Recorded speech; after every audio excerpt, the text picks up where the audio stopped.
ਬਿਲਾਵਲ ਮਹੱਲਾ ਪੰਜਵਾ। ਪੰਜਵੇਂ ਪਾਤਸ਼ਾਹ ਸ਼ਹੀਦਾਂ ਦੇ ਸਰਤਾਜ ਸ੍ਰੀ ਗੁਰੂ ਅਰਜਨ ਦੇਵ ਸਾਹਿਬ ਜੀ ਮਹਾਰਾਜ ਬਿਲਾਵਲ ਰਾਗ ਦੇ ਵਿੱਚ ਇਹ ਪਵਿੱਤਰ ਪਾਵਨ ਸ਼ਬਦ ਉਚਾਰਨ ਕਰ ਰਹੇ ਨੇ। ਇਹੋ ਸਾਗਰ ਸੋਈ ਤਾਰੈ। ਸਾਗਰ ਸਮੁੰਦਰ ਦਾ ਨਾਮ ਹੈ। ਇਹ ਜੋ ਸੰਸਾਰ ਹੈ ਇਸ ਨੂੰ ਸਮੁੰਦਰ ਦੇ ਨਾਲ ਤਰਜੀਹ ਦਿੱਤੀ ਹੈ।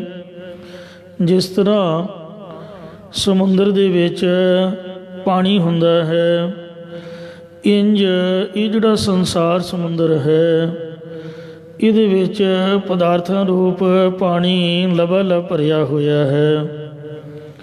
ਜਿਵੇਂ ਸਮੁੰਦਰ ਦੇ ਵਿੱਚ ਚਟਾਨਾਂ ਹੁੰਦੀਆਂ ਨੇ, ਇਉਂ ਅਵਿਦਿਆ ਦੀਆਂ ਚਟਾਨਾਂ ਹਨ। ਜਿਸ ਪ੍ਰਕਾਰ ਜਿਹੜਾ ਸਮੁੰਦਰ ਹੈ ਉਹਦੇ ਵਿੱਚ ਪਹਾੜ ਵੀ ਆਉਂਦੇ ਨੇ, ਸੋ ਇੰਜ ਅਗਿਆਨ ਰੂਪੀ ਪਹਾੜ ਹਨ। ਅਤੇ ਸਮੁੰਦਰ ਦੇ ਵਿੱਚ ਖਾਰਾਪਣ ਹੈ। ਜਿਵੇਂ ਪਦਾਰਥਾਂ ਰੂਪੀ ਪਾਣੀ ਦੇ ਵਿੱਚ ਜਿਵੇਂ ਪਾਣੀ 'ਚ ਖਾਰਾਪਣ ਹੁੰਦਾ ਹੈ, ਇੰਜ ਪਦਾਰਥਾਂ ਦਾ ਜਿਹੜਾ ਵਿਛੋੜਾ ਪੈ ਜਾਣਾ ਹੈ ਜਾਂ ਕਿਸੇ ਸੰਬੰਧੀ ਨੇ ਚੜ੍ਹਾਈ ਕਰ ਜਾਣਾ ਹੈ, ਇਹ ਸਾਧ ਸੰਗਤ ਜੀਓ ਇਹਦੇ 'ਚ ਖਾਰਾਪਣ ਹੈ। ਕੋਈ ਲੜਾਈ ਹੋ ਜਾਣੀ, ਝਗੜਾ ਹੋ ਜਾਣਾ, ਮਨ ਦੁਬਿਧਾ 'ਚ ਪੈ ਜਾਣਾ, ਇਹ ਖਾਰਾਪਣ ਹੈ। ਜਿਵੇਂ ਸਮੁੰਦਰ ਦੇ ਵਿੱਚ ਵੱਡੇ ਵੱਡੇ ਮਗਰਮੱਛ ਹੁੰਦੇ ਨੇ ਜੋ ਬੰਦੇ ਨੂੰ ਖਾ ਹੀ ਜਾਂਦੇ ਹਨ, ਇਸੇ ਪ੍ਰਕਾਰ ਇਹ ਜਿਹੜਾ ਸੰਸਾਰ ਸਮੁੰਦਰ ਹੈ ਇਹਦੇ ਵਿੱਚ ਕਾਮ, ਕ੍ਰੋਧ, ਲੋਭ, ਮੋਹ, ਹੰਕਾਰ, ਇਹ ਬੜੇ ਬੜੇ ਵੱਡੇ ਮਗਰਮੱਛ ਹਨ। ਇਸ ਦੇ ਹੀ ਅੰਦਰ ਪੰਜ ਚੋਰ ਵਸੈ ਹੈ। ਕਾਮ, ਕ੍ਰੋਧ, ਲੋਭ, ਮੋਹ, ਹੰਕਾਰ, ਅੰਮ੍ਰਿਤ ਲੂਟੈ, ਮਨਮੁਖ ਨਹੀਂ ਬੂਝੈ, ਕੋਈ ਨਾ ਸੁਣੈ ਪੁਕਾਰੈ, ਅੰਧਾ ਜਗਤ ਅੰਧ ਵਰਤਾਰਾ। ਇਹ ਸਾਰਾ ਜਿਹੜਾ ਜਗਤ ਸੰਸਾਰ ਹੈ ਇਹ ਕੰਨਾ ਖੂਹ ਜਿਹਦੇ ਦੁਆਲੇ ਮੌਨ ਨਾ ਹੋਵੇ, ਕੋਈ ਬਾਉਂਡਰੀ ਨਾ ਹੋਵੇ, ਇਹ ਸਮੁੰਦਰ ਦੀ ਤਰ੍ਹਾਂ ਹੈ। ਇਹਦੇ ਵਿੱਚ ਵਰਤੋਂ ਵਿਵਹਾਰ ਇਹ ਵੀ ਅੰਨ੍ਹਿਆਂ ਵਾਲਾ ਹੀ ਹੈ। ਕਿਸੇ ਨੂੰ ਕੁਝ ਨਹੀਂ ਦਿਖਦਾ, ਅੰਨੇ ਬੰਦੇ ਇੱਕ ਦੂਜੇ ਦੇ ਵਿੱਚ ਵੱਜਦੇ ਨੇ। ਇਉਂ ਹਉਮੈ ਅੰਦਰ ਖੜਕ ਹੈ, ਖੜਕੇ ਖੜਕ ਵੇ ਹਾਏ। ਹਉਮੈ ਦੇ ਵਿੱਚ ਇੱਕ ਦੂਜੇ ਨਾਲ ਵਿੱਚ ਵੱਜ ਕੇ ਖੜਕ ਰਹੇ ਨੇ। ਉਹ ਕਹਿੰਦਾ ਮੈਂ ਵੱਡਾ, ਦੂਜਾ ਕਹਿੰਦਾ ਮੈਂ ਵੱਡਾ, ਇੰਜ ਲੜਾਈਆਂ ਝਗੜਿਆਂ ਦੇ ਵਿੱਚ ਪਏ ਹੋਏ ਹਨ। ਸੋ ਇਸ ਵਾਸਤੇ ਅੰਧੇ ਖੂਹੀ ਅੰਧੇ ਠੇਲੇ, ਇੱਥੇ ਸਮੁੰਦਰ ਨਾਲ ਮਹਾਰਾਜ ਨੇ ਤਰਜੀਹ ਦਿੱਤੀ ਹੈ ਕਿ ਕਾਮ, ਕ੍ਰੋਧ, ਲੋਭ, ਮੋਹ, ਹੰਕਾਰ ਇਹ ਵੱਡੇ ਵੱਡੇ ਮਗਰਮੱਛ ਨੇ, ਅਵਿਦਿਆ ਦੀਆਂ ਚਟਾਨਾਂ, ਅਗਿਆਨ ਦੇ ਪਹਾੜ, ਪਦਾਰਥਾਂ ਦਾ ਪਾਣੀ ਅਤੇ ਖਾਰਾਪਣ, ਹਉਮੈ ਹੰਕਾਰ ਦੇ ਵਿੱਚ ਜਿਹੜਾ ਖੜਕਾ ਹੋਣਾ ਹੈ। ਤੋ ਜਿਵੇਂ ਸਮੁੰਦਰ ਦੇ ਵਿੱਚ ਪ੍ਰਤੱਖ ਪਾਣੀ ਦੀਆਂ ਨਦੀਆਂ ਮਿਲਦੀਆਂ ਨੇ, ਇੰਜ ਇਹ ਸੰਸਾਰ ਰੂਪੀ ਸਮੁੰਦਰ ਇਹ ਅੱਗ ਦਾ ਸਮੁੰਦਰ ਹੈ।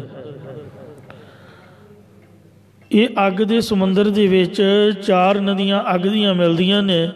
ਹੰਸ, ਹੇਤ, ਲੋਭ, ਕੋਪ, ਚਾਰੇ ਨਦੀਆਂ ਅੱਗ।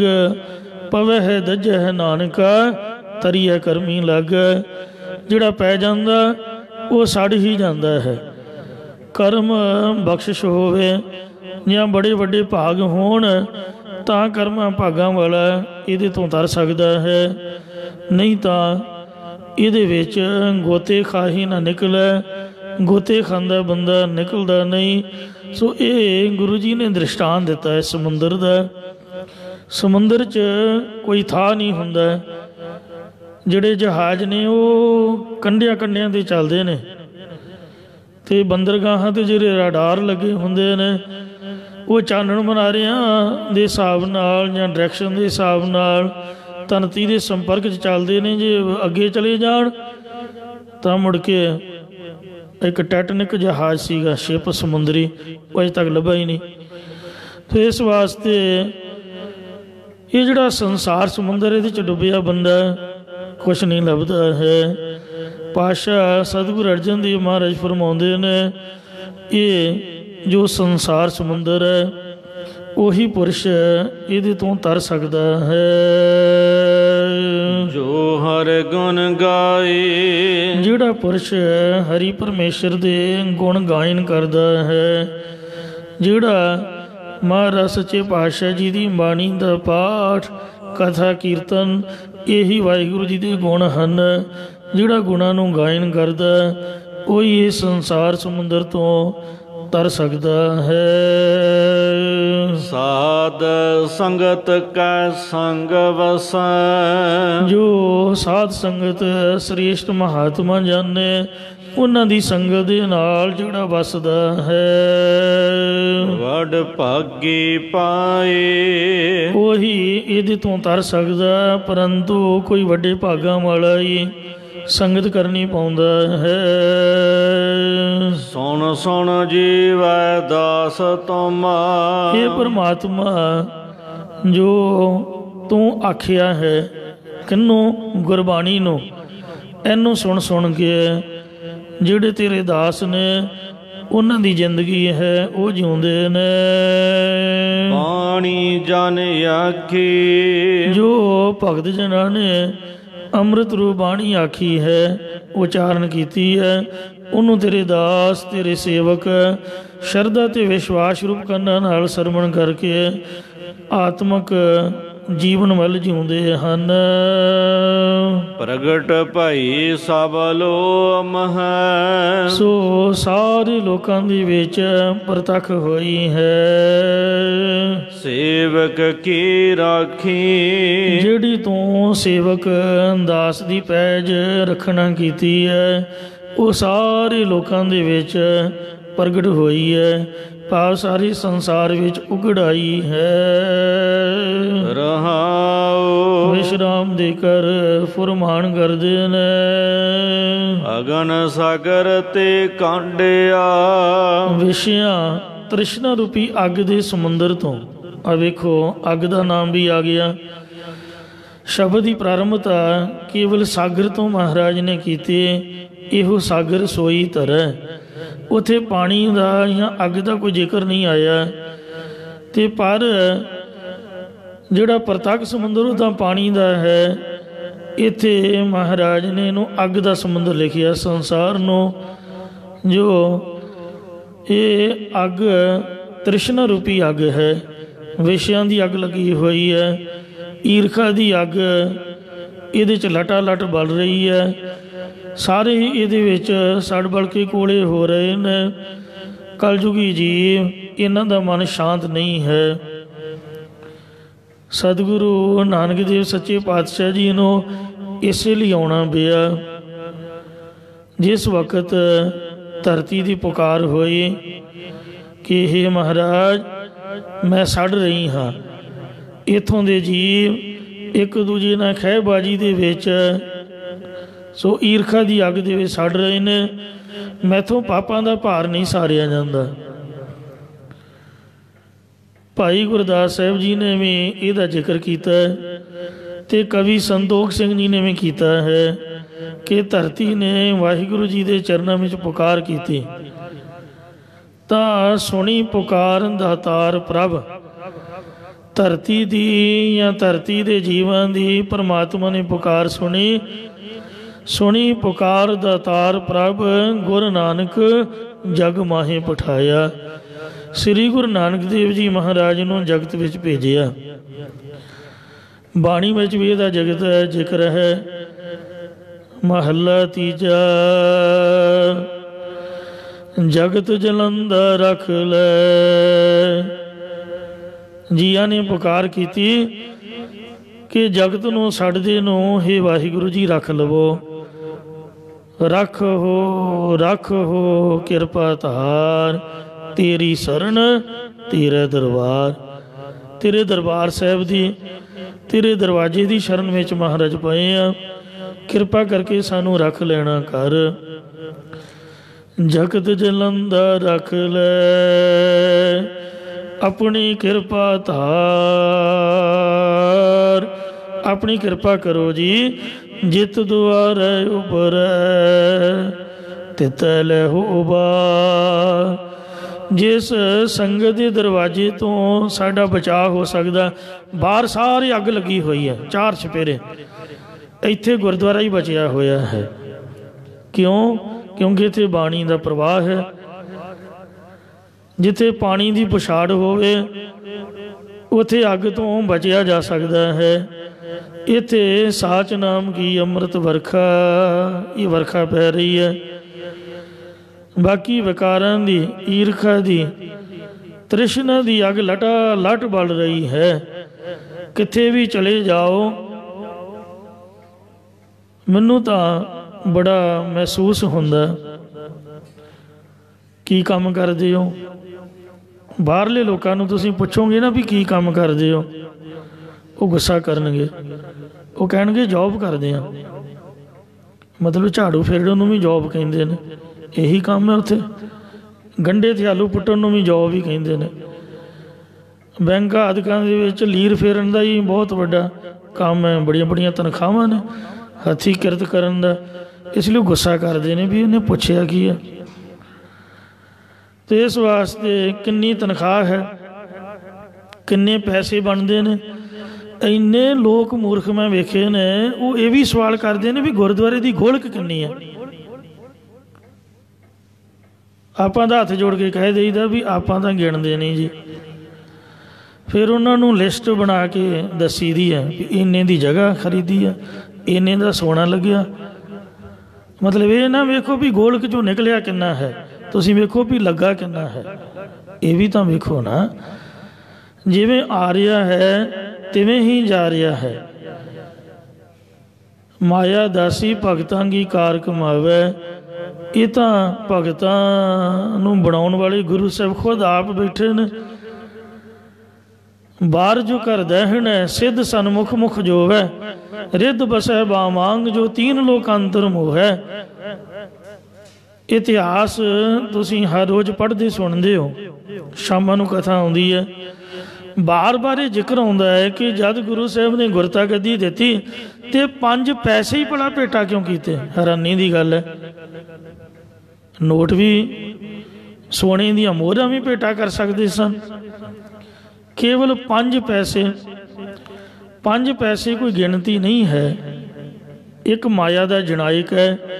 5 पैसे का भाव है कि तिन्ना लोगों की माया जो गुरता गद्दी के अधीन विचरदी है, वो गुरु साहब जब गुरता बख्शदे नाल ही वो माया दे देंदे। ये गुरु की मर्जी है भी वो वरते या ना वरते, पर माया चरणों के विच भेटा रख देंदे। जिन्नी तिन्ना लोगों की ऐ मात लोक की गल तां बड़ी निक्की जी है। स्वर्गां दे विच अते हेठले जिहड़े लोग ने, तिन्ना लोगों की माया ये गुरता गद्दी के अधीन है। फिर गुरुद्वारे की आमदन भला पुछण का की फायदा होया? दसो तुहाडी किन्नी तनख्वाह जी, ते किन्ने पैसे बनते ने जी? यही गल्लां ने, होर की गल है? कोई है नाम की गल? किसे तुहानूं पुछया भी की हाल है? हाल का मतलब भी बाणी किन्नी पढ़ते हो, इन्नी जिंदगी तुहाडी टप गई, किन्ना नितनेम वधिया तुहाडा, कि घाटे दे विच ही आपां जा रहे हैं? कभी नितनेम कीता भी है कि नहीं कीता? शरीर तंदुरुस्त है, इशनान पान हो रहा कि नहीं हो रहा? सहज पाठ किन्ने कर लए ने? सो किन्नी सेवा वधाई है? कदी किसी ने पुछया। इत्थों तक भी जिहड़े धार्मिक लैण वाले बंदे ने, वो भी आपस दे विच ये गल शेयर नहीं करनगे। महापुरख संत ज्ञानी करतार सिंह जी खालसा पिंडरां वाले संत जद सिंह नूं छुट्टी दिंदे ते उन्होंने कहंदे भाई नितनेम ना छड्डी, ਤੇ ਰਹਿਤ ਰਾਖੀ। ਜਦ ਕੋਈ ਘਰ ਤੋਂ ਆਉਂਦਾ 10 ਦਿਨ 15 ਦਿਨ ਘਰਾਂ ਦੇ ਵਿੱਚ 100 ਵਾਧਾ ਘਾਟਾ ਆਉਂਦਿਆਂ ਸਾਰੀ ਪੁੱਛਦੇ ਤਾਂ ਦਾ ਬੋਲਾ ਸੀਗਾ ਵਿੱਚੋਂ ਬੰਦਾ ਨਿਕਲ ਜਾਂਦਾ। ਉਹ ਹਰਿਆ ਪਸ਼ੂ ਦੀ ਤਰ੍ਹਾਂ ਜਿਵੇਂ ਖੁੱਲ੍ਹਾ ਛੱਡ ਦਿਓ ਉਹ ਇੱਧਰ ਵੀ ਮੂੰਹ ਮਾਰਦਾ ਉੱਧਰ ਵੀ ਮੂੰਹ ਮਾਰਦਾ। ਖਾਸ ਕਰਕੇ ਜਿਹੜੇ ਸੜਕ ਦੇ ਕਿਨਾਰੇ 'ਤੇ ਲੋਕ ਸਬਜ਼ੀ ਭਾਜੀ ਜਾਂ ਫਲ ਫਰੂਟ ਨਹੀਂ ਬੀਜਦੇ ਵੀ ਡੰਗਰ ਪਸ਼ੂਆਂ ਦਾ ਕੀ ਹੈ, ਜਿਨ੍ਹਾਂ ਕੋਲ ਬੀਜਿਆ ਹੁੰਦਾ ਉਹਨਾਂ ਕੰਡਿਆਲੀ ਤਾਰ ਲਾਈ ਹੁੰਦੀ। ਡੰਗਰਾਂ ਦਾ ਕੰਮ ਹੈ ਮੂੰਹ ਮਾਰਨਾ। ਅਤੇ ਇਸ ਲਈ ਜੇ ਬੰਦਾ ਖੁੱਲ੍ਹਾ ਛੱਡਿਆ ਗਿਆ ਕੀ ਪਤਾ ਕਦੇ ਉਹਨੂੰ ਮਨ ਮੁੜ ਜਾਏ। ਸੰਗਤ ਸੁਦੇ ਸਿੱਧ ਬਚਾ ਰਹਿੰਦਾ। ਜੇ ਕੋਈ ਕਹਿੰਦਾ ਵੀ ਹਾਂ ਜੀ ਤਿਆਰਪੁਰ ਤਿਆਰ ਹਾਂ, ਫਿਰ ਮਹਾਂਪੁਰਖ ਬੜੇ ਖੁਸ਼ ਹੁੰਦੇ, ਕਹਿੰਦੇ ਸ਼ਾਬਾਸ਼। ਜੇ ਕੋਈ ਢਿੱਲ ਮੱਠ ਹੈ ਤਾਂ ਸਿੱਧੇ ਪੰਜਾਂ ਪਿਆਰਿਆਂ ਕੋਲ ਜਾਓ, ਸਦਾਈ ਕਰਾਓ, ਤਨਖਾਹ ਲਵਾਓ, ਫਿਰ ਸੰਗਤ ਦੇ ਵਿੱਚ ਤੁਹਾਡਾ ਪ੍ਰਵੇਸ਼ ਹੋਵੇਗਾ। ਅਤੇ ਇਸ ਲਈ ਸਾਰੇ 4 ਚੁਫੇਰੇ ਅੱਗ ਹੀ ਅੱਗ ਲੱਗੀ ਹੋਈ ਹੈ। ਇਹ ਜਿਹੜੀ ਸਾਧ ਸੰਗਤ ਹੈ ਇਹਦੇ ਵਿੱਚ ਮਹਾਰਾਜ ਨੇ ਜਗਤ ਜਲੰਦਾ ਰੱਖ ਲੈ ਆਪਣੀ ਕਿਰਪਾ ਧਾਰ, ਜਿਤ ਦੁਆਰੈ ਉਭਰੈ ਤਿੱਥੈ ਲੈਹੋ ਉਬਾਰ। ਸੰਗਤ ਦੇ ਦਰਵਾਜ਼ੇ 'ਤੇ ਬਚਾਉਣਾ ਕੀਤਾ, ਸਤਿਗੁਰ ਸੁਖ ਵੇਖਾਲਿਆ ਸੱਚਾ ਸ਼ਬਦ ਵਿਚਾਰ। ਸੱਚੇ ਸ਼ਬਦ ਦੀ ਬਾਣੀ ਦੀ ਵਿਚਾਰ ਦੇ ਕੇ ਮਹਾਰਾਜ ਨੇ ਮਨ ਨੂੰ ਸੁਖੀ ਕਰ ਦਿੱਤਾ। ਮਨ ਦੀ ਤ੍ਰਿਸ਼ਨਾ ਜੋ ਤਪਸ਼ ਸੀ ਤਪਤ ਮਾਹੀ ਠਾਂਡ ਵਰਤਾਈ ਦੇ ਬਚਨ ਮੁਤਾਬਕ ਸਾਧ ਭਾਈ ਗੁਰੂ ਗੋਬਿੰਦ ਪਾਈ। ਸੋ ਮਹਾਰਾਜ ਨੇ ਇਸੇ ਹੀ ਰਾਗ ਦੇ ਵਿੱਚ ਲਿਖਿਆ ਸੁਖ ਉਪਜੇ ਬਾਜੇ ਅਨਹਦ ਤੂਰੇ, ਸਾਧ ਪਾਈ ਗੁਰ ਸਤਿਗੁਰ ਪੂਰੇ, ਸੁਖ ਉਪਜੇ ਬਾਜੇ ਅਨਹਦ ਤੂਰੇ। ਇਸ ਸੰਸਾਰ ਦੀ ਅੱਗ ਤੋਂ ਬਚਾ ਕੇ ਮਨ ਨੂੰ ਸ਼ਾਂਤ ਕਰ ਦਿੱਤਾ। ਤ੍ਰਿਸ਼ਨਾ ਬਿਰਲੇ ਹੀ ਕੀ ਬੁਝੀ ਹੈ, ਕੋੜ ਜੋਰੇ ਲਾਖ ਕਰੋਰੇ ਮਨ ਨਾ ਹੋਰ, ਪਰੇ ਪਰੇ ਹੀ ਕੋ ਲੁਝੀ ਹੈ।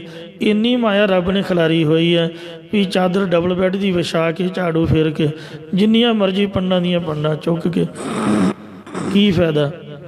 ਉਹਨਾਂ ਬੰਦਾ ਕਰਜ਼ਾਈ ਹੈ, ਸਮਝ ਲਓ ਪਿਛਲੇ ਜਨਮ ਦਾ ਆਪਦੀ ਘਰਵਾਲੀ ਦਾ ਕੋਈ ਦੇਣਾ ਹੋਊਗਾ ਕਰਜ਼ਾ, ਕੋਈ ਧੀਆਂ ਪੁੱਤਾਂ ਦਾ ਹੀ ਪੰਡਾ ਬਣ ਕੇ ਭੇਜ ਰਿਹਾ।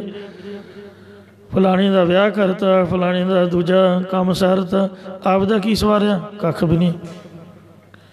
ਕੋਈ ਧੇਲੇ ਦਾ ਕੰਮ ਵੀ ਨਹੀਂ ਸਵਾਰਿਆ ਵੀ ਬੰਦਾ ਕੀਰਤਨ ਸੋਹਿਲਾ ਹੀ ਪੜ੍ਹ ਕੇ ਸੌਂ ਜਾਏ। ਸਾਰੋ ਦਿਨਸ ਮਜ਼ਦੂਰੀ ਕਰੈ ਤੇ ਹਰ ਸਿਮਰਨ ਕੀ ਵੇਲਾ ਬੱਜਰ ਸਿਰ ਪਰ ਹੈ। ਛੋਟਾ ਜਿਹਾ ਕੀਰਤਨ ਸੋਹਿਲਾ 2 ਮਿੰਟਾਂ ਦਾ ਵੀ ਉਹ ਵੀ ਨਹੀਂ ਹੁੰਦਾ, ਨੀਂਦਰ ਆ ਜਾਂਦੀ ਹੈ। ਸਾਰੀ ਦਿਹਾੜੀ ਟੁੱਟ ਮਰਦਾ ਟੱਬਰ ਲਈ। ਕਰਜ਼ਾਈ ਜੂ ਹੈ, ਪਤਾ ਨਹੀਂ ਕਿੰਨੇ ਜਨਮਾਂ ਦਾ ਕਰਜ਼ਾ ਦੇਣਾ ਜੂ ਹੋਇਆ, ਉਹ ਲਾਈ ਜਾ ਰਿਹਾ ਹੈ ਤਾਂ ਆਪ ਦਾ ਕੁਛ ਵੀ ਨਹੀਂ ਸਬਰਿਆ।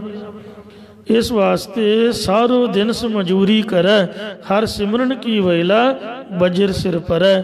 ਰਹਿਣ ਗਵਾਈ ਸੋਇ ਕੈ ਦਿਵਸ ਗਵਾਇਆ ਖਾਏ, ਹੀਰੇ ਜੈਸਾ ਜਨਮ ਹੈ ਕੌਡੀ ਬਦਲੇ ਜਾਏ। ਨਾਮ ਨ ਜਾਣਿਆ ਰਾਮ ਕਾ ਮੂੜੇ, ਫਿਰ ਪਾਛੈ ਪਛਤਾਹੇ ਰੇ। ਇਹ ਜਿਹੜੀ ਅੱਗ ਇਹ ਸਮੁੰਦਰ ਹੈ ਅਗਨ ਦਾ, ਵਿਸ਼ਿਆਂ ਤ੍ਰਿਸ਼ਨਾ ਈਰਖਾ ਦਾ। ਇਹਨਾਂ ਤੋਂ ਸਤਿਗੁਰੂ ਨਾਨਕ ਦੇਵ ਜੀ ਮਹਾਰਾਜ ਨੇ ਆਪ ਦੇ ਦਾਸਾਂ ਨੂੰ ਕੱਢ ਲੈਣਾ ਕੀਤਾ। ਜਿਹੜਾ ਮੋਤੀ ਤਾਂ ਮੰਦਰ ਊਸਰੈ, ਰਤਨੀ ਤਾਂ ਹੋਏ ਜੜਾਓ ਵਾਲਾ ਸ਼ਬਦ ਹੈ। ਇਹ ਕਲਯੁਗ ਦੇ ਨਾਲ ਵਾਰਤਾਲਾਪ ਹੈ।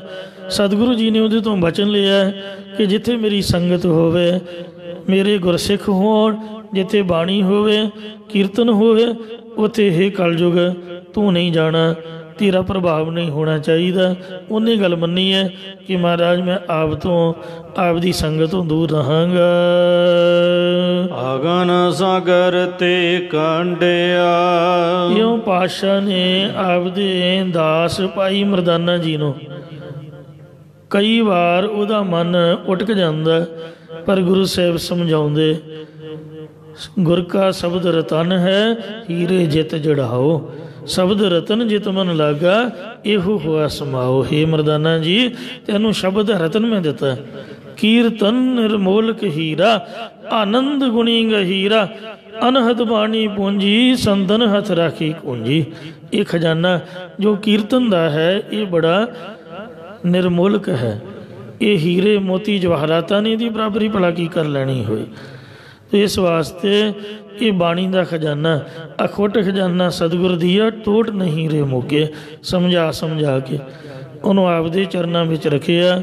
ਭਾਈ ਬਾਲਾ ਜੀ ਵਰਗੇ ਗੁਰਮੁਖ, ਭਾਈ ਭਗੀਰਥ ਜੀ, ਬਾਬਾ ਬੁੱਢਾ ਸਾਹਿਬ ਜੀ, ਜਿਨ੍ਹਾਂ ਸਾਰੀ ਉਮਰ ਹੀ ਗੁਰਦੁਆਰਾ ਗੁਜ਼ਾਰਤੀ, ਐਸੇ ਗੁਰਮੁਖਾਂ ਨੂੰ ਕੱਢ ਲੈਣਾ ਕੀਤਾ ਹੈ। ਪ੍ਰਭ ਜਲਨ ਬੁਝਾਈ, ਜੋ ਸਾਡੇ ਢਿੱਡ 'ਚ ਅੱਗ ਲੱਗੀ ਹੋਈ ਹੈ, ਈਰਖਾ ਵੈਰ ਵਿਰੋਧ ਦੀ, ਵੈਰ ਵਿਰੋਧ ਮਿਟੇ ਤੇ ਮਨ ਤੇ ਹਰ ਕੀਰਤਨ ਗੁਰਮੁਖ ਜੋ ਸੁਣਦੇ, ਗੁਰਮੁਖ ਬਣਾ ਕੇ ਮਹਾਰਾਜ ਨੇ ਕੀਰਤਨ ਸੁਣਾਇਆ।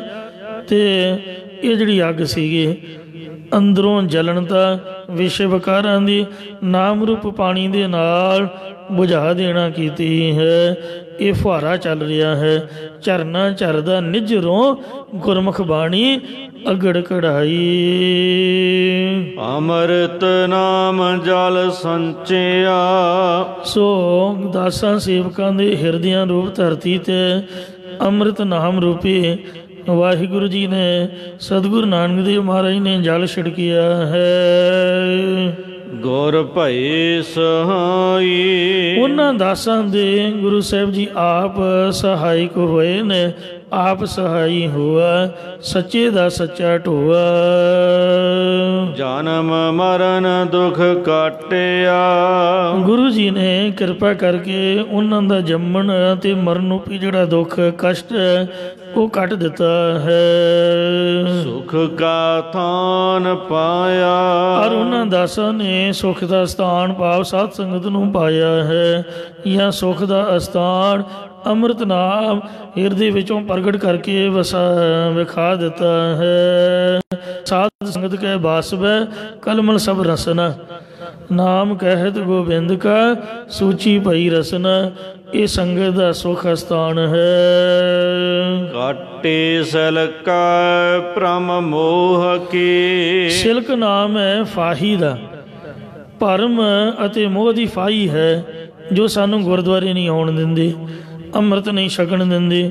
ਮੋਹ ਦਾ ਮਾਰਿਆ ਬੰਦਾ ਕਦੀ ਕਹਿੰਦਾ ਜੀ ਮੈਂ ਬੱਚਾ ਹਾਂ, ਕਦੀ ਕਹਿੰਦਾ ਮੈਂ ਜਵਾਨ ਹਾਂ, ਕਦੀ ਕਹਿੰਦਾ ਮੇਰਾ ਜੇ ਸੁੱਖ ਲੈਣ ਦਾ ਵੇਲਾ, ਕਦੀ ਕਹਿੰਦਾ ਹੁਣ ਮੈਂ ਬੁੱਢਾ ਹੋ ਗਿਆ ਅਤੇ ਹੁਣ ਤਾਂ ਅੱਗੇ ਹੀ ਸਹੀ। ਇਉਂ ਘਰ ਦਾ ਮੋਹ ਹੀ ਨਹੀਂ ਛੱਡਦਾ ਹੈ, ਜਾਂ ਕੋਈ ਛੱਡਣ ਵੀ ਨਹੀਂ ਦਿੰਦਾ ਹੈ।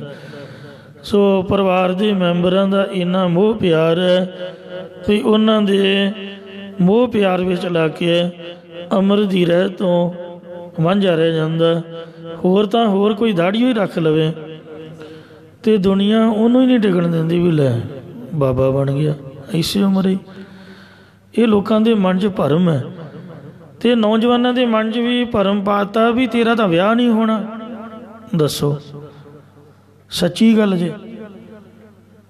ਉਹ ਕਿਸੇ ਨੇ ਮੇਰੇ ਕੋਲ ਆਪਦਾ ਦੁੱਖ ਜ਼ਾਹਰ ਕੀਤਾ, ਮੈਂ ਪਹਿਲਾਂ ਵੀ ਬਚਨ ਸੁਣਾਇਆ, ਕਹਿੰਦੇ ਚੱਲਣਗੇ ਭਲੇ ਗੁਰਮੁਖ ਉਸਤਾਦ, ਅਤੇ ਉਹਨਾਂ ਮੈਨੂੰ ਆਹ ਗੱਲ ਕਰਤੀ ਜੀ। ਉਹਦਾ ਮਨ ਬੜਾ ਹੋਰਤਨਾ ਹੋਇਆ। ਗਦਕਈ ਸਿੰਘ, ਉੱਚਾ ਲੰਮਾ ਜਵਾਨ, ਦਾੜਾ ਸਾਹਿਬਾਂ ਨੇ ਬਖਸ਼ਿਆ, ਕਈਆਂ ਨੂੰ ਸਾਰੀ ਉਮਰ ਆਉਂਦਾ ਹੀ ਨਹੀਂ, ਅਤੇ ਆਪਣੀ 20-22 ਸਾਲ ਦੀ ਉਮਰ 'ਚ ਹੀ ਬਖਸ਼ ਦਿੱਤਾ। ਅਤੇ ਜਦ ਉਹਨੇ ਢਿੱਲੀ ਜਿਹੀ ਗੱਲ ਕੀਤੀ ਅਤੇ ਮੇਰੇ ਮਨ 'ਚ ਪਤਾ ਨਹੀਂ ਕੀ ਆਇਆ, ਸਮਝ ਲਓ ਹੰਕਾਰ ਹੀ ਆ ਗਿਆ। ਮੈਂ ਕਿਹਾ ਤੂੰ ਗੁਰੂ ਗੋਬਿੰਦ ਸਿੰਘ ਨੂੰ ਜਾਣਦਾ? ਕਹਿੰਦਾ ਹਾਂ। ਮੈਂ ਕਿਹਾ ਦਾੜਾ ਕੇਸ ਉਹਨੇ ਬਖਸ਼ਿਸ਼ ਕੀਤੇ ਨੇ, ਅੰਮ੍ਰਿਤ ਛਕਿਆ ਤੂੰ ਕਿਉਂ ਘਬਰਾਉਣਾ ਬਈ? ਬੋਲਣ ਵਾਲਾ ਤਾਂ ਬੋਲੀ ਜਾਂਦਾ, ਭਾਵੇਂ ਕੋਈ ਜਿਸ ਤਰ੍ਹਾਂ ਮਰਜ਼ੀ ਹੈ, ਵਿਦਵਾਨ ਹੈ ਜਾਂ ਅਨਪੜ੍ਹ ਹੈ। ਤਾਂ ਇਸ ਵਾਸਤੇ ਇਹ ਗੱਲ ਵੈਸੇ ਸਹੀ ਨਹੀਂ ਹੈ ਕਿਸੇ ਨੂੰ ਕੋਈ ਤਰਕ ਕਰਨੀ। ਅਤੇ ਤੂੰ ਮਨ ਕਿਉਂ ਢਿੱਲਾ ਕਰਦਾ ਬਈ? ਤੂੰ ਮਹਾਰਾਜ ਨੂੰ ਨਹੀਂ ਜਾਣਦਾ? ਤੇਰਾ ਵਿਆਹ ਮੈਂ ਕਰੂੰਗਾ। ਗੁਰਮਾਰ ਨੇ ਕਿਰਪਾ ਵੀ ਇਹੋ ਜਿਹੀ ਕੀਤੀ, ਕੋਈ ਪ੍ਰੇਮੀ ਪਰਿਵਾਰ ਉਹਨੇ ਆਪ ਦੇ ਵੱਲੋਂ ਹੀ ਬੇਨਤੀ ਕਰਤੀ ਵੀ ਸਿੰਘ ਨਿਆਣਾ ਜਿਹਾ ਫੜ ਕੇ ਲੈ ਆਇਓ। ਚਾਹੀਦਾ ਵੀ ਮਹਾਰਾਜ ਦਾ ਸਿੰਘ ਹੈ, ਤਿਆਰ ਪੁਰ ਤਿਆਰ। ਵੇਖੋ ਗੁਰੂ ਦੀ ਕੁਦਰਤ ਆਪ ਦੇ ਆਪ ਹੀ। ਅਤੇ ਐਵੇਂ ਮੁੰਡੂ ਜਿਹਾ ਨਹੀਂ ਹੋਣਾ ਚਾਹੀਦਾ, ਚੰਗਾ ਭਲਾ ਸਿੰਘ, ਦਾੜੇ ਕੇਸਾਂ ਵਾਲਾ, ਚੰਗਾ ਫੱਬਦਾ ਬੱਬਰ ਸ਼ੇਰ, ਕਿਉਂਕਿ ਕੁੜੀ ਸਾਡੀ ਧੀ ਰਾਣੀ ਉੱਚੀ ਲੰਮੀ ਜਵਾਨ। ਮੈਂ ਕਿਹਾ ਹੁਣ ਦੱਸ ਬਈ ਤੂੰ ਮੰਨਦਾ ਕਿ ਨਹੀਂ ਗੁਰੂ ਨੂੰ? ਉਹ ਇੰਨਾ ਪਰਿਵਾਰ ਸੁਖੀ ਵੱਸਦਾ ਅਸਮਸਤਪੁਰ। ਅਤੇ ਵਾਹਵਾ 10-20 ਸਾਲਾਂ ਬਾਅਦ ਮੈਂ ਜਾ ਕੇ ਆਇਆ, ਤਾਂ ਇੰਨੀ ਖੁਸ਼ੀ ਮਨਾਈ ਉਹਨਾਂ। ਬੜਾ ਸੋਹਣਾ ਬੜਾ ਘਰ ਮਹਾਰਾਜ ਨੇ ਡੰਗਰ ਪਸ਼ੂ ਰੱਖੇ, ਚੜ੍ਹਦੀ ਕਲਾ, ਕਿਸੇ ਚੀਜ਼ ਦਾ ਘਾਟਾ ਹੀ ਕੋਈ ਨਹੀਂ, ਬਾਲ ਬੱਚਾ ਬਾਗ ਪਰਿਵਾਰ ਸਾਰਾ ਚੜ੍ਹਦੀ ਕਲਾ। ਇਹ ਲੋਕਾਂ ਦੇ ਮਨ 'ਚ ਭਰਮ ਪਿਆ ਹੋਇਆ, ਅਤੇ ਨੌਜਵਾਨਾਂ ਦੇ ਮਨ 'ਚ ਵੀ ਭਰਮ ਪਾਇਆ। ਉਹ ਹੋਰ ਨਹੀਂ ਹੋਰ ਜੇ ਕਟਾਉਣ ਨਾ ਤਾਂ ਉਹ ਜੈਲ ਜੀ ਲਾ ਕੇ ਉਹ ਤਾਂ ਹੀ ਕਰ ਛੱਡਦੇ, ਠਾਣ ਆਉਣ ਹੀ ਨਹੀਂ ਦਿੰਦੇ। ਦਾੜਾ ਸੋਹਣਾ ਪ੍ਰਕਾਸ਼ ਹੋਣਾ ਚਾਹੀਦਾ ਨੈਚੁਰਲੀ, ਜੋ ਗੁਰੂ ਸਾਹਿਬ ਨੇ ਬਖਸ਼ਿਸ਼ ਕੀਤਾ। ਤੋ ਇਸ ਵਾਸਤੇ ਇਹ ਭਰਮ ਅਤੇ ਮੋਹ ਦੀ ਫਾਹੀ ਪਈ ਹੋਈ ਹੈ, ਜੋ ਸਾਨੂੰ ਦਾੜਾ ਨਹੀਂ ਰੱਖਣ ਦਿੰਦੀ। ਵੀ ਘਰ ਵਾਲੀ ਨੇ ਪਸੰਦ ਨਹੀਂ ਕਰਨਾ ਜੀ, ਵਿਆਹ ਨਹੀਂ ਹੋਣਾ, ਮਾਫ਼ ਕਰਨਾ। ਇਹ ਗੱਲਾਂ ਚੱਲਦੀਆਂ ਨੇ ਸਮਾਜ ਦੇ ਵਿੱਚ ਅਤੇ ਕਰਨੀਆਂ ਚਾਹੀਦੀਆਂ ਨੇ ਬੈਠ ਕੇ ਇੱਕ ਦੂਜੇ ਦੇ ਨਾਲ। ਇੰਝ ਭਲਾ ਕਿਵੇਂ ਹੁੰਦਾ ਹੈ? ਸਿੱਖਾਂ ਦੇ ਘਰਾਂ ਵਿੱਚ ਹੀ ਐਸੇ ਬਚਨ ਕਿਉਂ? ਹਿੰਦੂਆਂ ਦਾ ਮੁੰਡਾ 10-12 ਸਾਲਾਂ ਦਾ ਹੋਏ ਉਹਨੂੰ ਜਿਉਣੋਂ ਪਾਉਂਦੇ, ਮੁਸਲਮਾਨਾਂ ਦੇ ਸੁੰਨਤ ਕਰਦੇ ਨੇ। ਸਾਡੇ ਬੱਚੇ ਜਦ ਅੰਮ੍ਰਿਤ ਛਕ ਲੈਣ ਅਤੇ ਸਾਨੂੰ ਕਿਉਂ ਤਾਪ ਚੜ੍ਹਦਾ ਭਾਈ? ਘਰ ਦੇ ਵਿੱਚ ਇਉਂ ਅਫਸੋਸ ਕਿਉਂ ਹੁੰਦਾ ਜਿਸ ਤਰ੍ਹਾਂ ਕੋਈ ਮਕਾਨ ਆਈ ਹੋਵੇ? ਚੱਲ ਕੋਈ ਨਹੀਂ, ਤੇਰਾ ਤਾਂ ਇੰਨਾ ਹੀ ਸੰਬੰਧ ਸੀ, ਮਾਂ ਨਾਲ ਅਫਸੋਸ ਹੁੰਦਾ, ਮੈਂ ਕੰਨੀ ਸੁਣਿਆ। ਵੀ ਕੋਈ ਨਹੀਂ, ਮਨ ਤਗੜਾ ਕਰ, ਪਿਛਲੇ ਜਨਮ ਦਾ ਕੋਈ ਲੈਣ ਦੇਣ ਸੀਗਾ, ਕੋਈ ਨਹੀਂ। ਜੇ ਮੁੰਡਾ ਗੁਰਦੁਆਰੇ ਚਲਾ ਗਿਆ, ਇੰਨਾ ਕੀ ਲੈਣ ਦੇਣ ਸੀ ਸਮਝ ਲੈ ਤੂੰ, ਸਮਝ ਲਾ ਵੀ ਚੜ੍ਹਾਈ ਕਰ ਗਿਆ। ਦੱਸੋ ਗੁਰੂ ਘਰ ਕੋਈ ਮਾੜਾ ਹੈ? ਸੇਵਾ ਕਰਨੀ ਕੋਈ ਮਾੜੀ ਹੈ? ਲੋਕ ਅਫਸੋਸ ਕਰਦੇ ਹਨ। ਇਸ ਵਾਸਤੇ ਭਰਮ ਅਤੇ ਮੋਹ ਦੀ ਫਾਹੀ ਜਿਹੜੀ ਸਾਡੇ ਗਲ ਵਿੱਚ ਪਈ ਹੋਈ ਸੀ, ਇਹ ਧੰਨ ਗੁਰੂ ਕਲਗੀਆਂ ਵਾਲੇ ਸ੍ਰੀ ਗੁਰੂ ਗੋਬਿੰਦ ਸਿੰਘ ਸਾਹਿਬ ਜੀ ਮਹਾਰਾਜ ਨੇ ਕੱਟ ਦੇਣਾ ਕੀਤੀ ਹੈ। ਆਪਣੇ ਪ੍ਰਭ ਪਾਇਆ, ਔਰ ਉਹਨਾਂ ਦਾਸਾਂ ਦਾ ਪ੍ਰੇਮ ਆਪ ਦੇ ਪਰਮੇਸ਼ਰ ਨੂੰ ਪਾਇਆ, ਚੰਗਾ ਲੱਗ ਆਇਆ ਹੈ। ਮਤ ਕੋਈ ਜਾਣ ਹੋਵਰ ਕਛ, ਇਹ ਭਾਈ ਮਤਾਂ ਕੋਈ ਜਾਣੋ ਕਿ ਹੋਰ ਕੋਈ ਕੁਝ ਕਰ ਸਕਦਾ ਹੈ। ਸਭ ਪ੍ਰਭ ਕੈ ਹੱਥ, ਸਾਰਾ ਕੁਝ ਪਰਮੇਸ਼ਰ ਦੇ ਹੱਥ ਵਸ ਅਧੀਨਗੀ ਹੈ, ਅਧੀਨਗੀ ਦੇ ਵਿੱਚ ਹੈ, ਮਹਾਰਾਜ ਦੇ ਅੰਡਰ ਹੈ। ਹੁਕਮ ਹੈ ਅੰਦਰ ਸਭ ਕੋ, ਬਾਹਰ ਹੁਕਮ ਨਾ ਕੋਏ, ਨਾਨਕ ਹੁਕਮ ਹੈ ਜੇ ਬੁਝੈ, ਤਾਂ ਹਉਮੈ ਕਹੈ ਨ ਕੋਏ। ਸਰਬ ਸੁਖ ਨਾਨਕ ਪਾਏ, ਸਤਿਗੁਰੂ ਮਹਾਰਾਜ ਕਥਨ ਕਰਦੇ ਕਿ ਸ਼ਾਂਤ ਚਿੱਤ ਸੰਗ ਸੰਤਨ ਸਾਥ, ਮਹਾਤਮਾ ਜਨਾਂ ਦੀ ਸੰਗਤ ਦੇ ਨਾਲ ਮਿਲ ਕੇ ਅਸਾਂ ਨੇ ਅੱਜ ਤੱਕ ਕੋਈ ਘਾਟਾ ਨਹੀਂ ਜੇ ਪਾਇਆ। ਸਾਡਾ 1 ਰੁਪਈਆ ਨਹੀਂ ਗਵਾਚਿਆ। ਜੇ ਗਵਾਚਿਆ ਤਾਂ ਲੋਕਾਂ ਨੇ ਫੜ ਕੇ ਫੜਾ ਦਿੱਤਾ ਵੀ ਆਹ ਤੁਹਾਡਾ ਗਵਾਚਿਆ, ਸਾਨੂੰ ਲੱਭਿਆ ਜੀ। ਕੋਈ ਚੀਜ਼ ਨਹੀਂ ਗਵਾਚੀ। ਦੁਨੀਆ ਰੋਂਦੀ ਹੈ ਨਾ ਵੀ ਆਹ ਘਾਟਾ ਪੈ ਗਿਆ ਅਤੇ ਉਹ ਘਾਟਾ ਪੈ ਗਿਆ। ਅਰਬਾਂ ਪਤੀ ਕਰੋੜਾਂ ਪਤੀ ਵੀ ਜਦ ਡਿੱਗ ਪੈਂਦੇ ਨੇ ਉਹ ਚੜ੍ਹਾਈ ਹੋਈ ਕਰ ਜਾਂਦੇ ਨੇ। ਅਤੇ ਇਸ ਵਾਸਤੇ ਗੁਰੂ ਘਰ ਦੇ ਵਿੱਚ ਗੁਰਮੁਖ ਲਾਹਾ ਲੈ ਗਏ, ਮਨਮੁਖ ਚੱਲੇ ਮੂਲ ਗਵਾਏ ਜੀਓ। ਜਿੰਨਾ ਕੁ ਰੱਬ ਨੇ ਦਿੱਤਾ ਹੈ ਉਹਨੇ 'ਚ ਬਰਕਤ ਹੀ ਇੰਨੀ ਪਾ ਦਿੱਤੀ ਹੈ ਵੀ ਘਾਟਾ ਜਾਪਦਾ ਹੀ ਨਹੀਂ ਹੈ। ਸੋ ਗੱਲ ਤਾਂ ਆਪਦੇ ਮਨ ਦੀ ਹੈ, ਭਾਵੇਂ ਥੇਲੀ 'ਤੇ ਪੌੜੀ 'ਤੇ ਟਿਕਾ ਲਓ। ਉਹ ਵੀ ਦਿਨ ਸੀਗੇ ਅਤੇ ਜਦੋਂ ਕੱਖ ਵੀ ਨਹੀਂ ਸੀਗਾ, ਸਾਈਕਲ ਤੋਂ ਵੀ ਬੰਦਾ ਸੋਚਦਾ ਸੀ ਵੀ ਇਹ ਲੈਣਾ ਕਿਵੇਂ ਆ। ਅਤੇ ਜੇ ਹੁਣ ਬੰਦਾ ਇੰਨਾ ਸੋਹਣਾ ਬੜਾ ਕੋਠੀਆਂ ਕਾਰਾਂ ਪਾ ਕੇ ਵੀ ਮਨ ਨਾ ਟਿਕਾਏ, ਫਿਰ ਤਾਂ ਰੱਬ ਦੀ ਕੋਈ ਮੇਰੇ ਖਿਆਲ ਨਾਲ ਕੋਈ ਗਲਤੀ ਨਹੀਂ, ਸਾਡੇ ਆਪ ਦੇ ਮਨ ਦੀ ਅਵਸਥਾ ਹੀ ਹੈ ਵੀ ਅੱਗੇ ਦੀ ਅੱਗੇ ਮਨ ਹੋਰ ਦੀ ਹੋਰ ਵੱਧਦਾ ਜਾਂਦਾ ਹੈ। ਪਾਤਸ਼ਾਹ ਕਹਿੰਦੇ, ਅੱਜ ਮੈਂ ਹੁਕਮਨਾਮਾ ਸਰਵਣ ਕਰ ਰਿਹਾ ਸੀ ਸੱਚਖੰਡ ਸ੍ਰੀ ਹਰਿਮੰਦਰ ਸਾਹਿਬ ਤੋਂ। ਸਿੰਘ ਸਾਹਿਬ ਗਿਆਨੀ ਮੱਲ ਸਿੰਘ ਦੇ ਸਾਹਿਬਜ਼ਾਦੇ ਹੁਕਮਨਾਮਾ ਸਾਹਿਬ ਲੈ ਰਹੇ ਸਨ। ਤਨਾਸਰੀ ਮਹੱਲਾ ਪੰਜਵਾ। ਤ੍ਰਿਪਤ ਭਈ ਸੱਚ ਭੋਜਨ ਖਾਇਆ। ਸੋ ਸੱਚੇ ਨਾਮ ਦਾ ਭੋਜਨ ਖਾ ਕੇ ਸਾਡਾ ਮਨ ਹੁਣ ਤ੍ਰਿਪਤ ਹੋ ਗਿਆ। ਇਸ ਲਈ ਲਾਭ ਹੀ ਲਾਭ ਹੈ, ਗੁਰੂ ਘਰ ਵਿੱਚ ਘਾਟਾ ਕੋਈ ਨਹੀਂ। ਸਰਬ ਸੁਖ ਨਾਨਕ ਪਾਏ, ਸਾਰੇ ਸੁੱਖ ਅਸੀਂ ਪ੍ਰਾਪਤ ਕਰ ਲਏ ਹਨ। ਸੰਗ ਸੰਤਨ ਸਾਥ, ਸੰਤਾਂ ਮਹਾਂਪੁਰਖਾਂ ਦੇ ਨਾਲ ਮਿਲ ਕੇ ਅੱਜ ਤੱਕ ਕਿਸੇ ਚੀਜ਼ ਵਿੱਚ ਕੋਈ ਘਾਟਾ ਨਹੀਂ ਆਇਆ। ਕੋਈ ਬਿਮਾਰੀ ਸ਼ਮਾਰੀ, ਕੋਈ ਦੁੱਖ ਕਲੇਸ਼ ਨੇ ਤੰਗ ਨਹੀਂ ਕੀਤਾ। ਦੁਨੀਆ ਦੇ ਸਾਰੇ ਸੁੱਖ ਮਹਾਰਾਜ ਨੇ ਆਪ ਦੇ ਸੇਵਕਾਂ ਦਾਸਾਂ ਨੂੰ ਬਖਸ਼ੇ ਹੋਏ ਹਨ। ਬਿਲਾਵਲ ਮਹੱਲਾ ਪੰਜਵਾ। ਪੰਜਵੇਂ ਪਾਤਸ਼ਾਹ ਸਤਿਗੁਰੂ ਅਰਜਨ ਦੇਵ ਸਾਹਿਬ ਜੀ ਬਿਲਾਵਲ ਰਾਗ 'ਚ ਫਰਮਾਉਂਦੇ ਨੇ, ਬੰਧਨ ਕਾਟੇ ਆਪ ਪ੍ਰਭ, ਆਪ ਪਰਮੇਸ਼ਰ ਨੇ ਉਹਦੇ ਸਾਰੇ ਕਰਤਾ ਭੋਗਤਾ ਦੇ ਬੰਧਨ ਜੰਜਾਲ ਕੱਟ ਸੁੱਟੇ ਨੇ।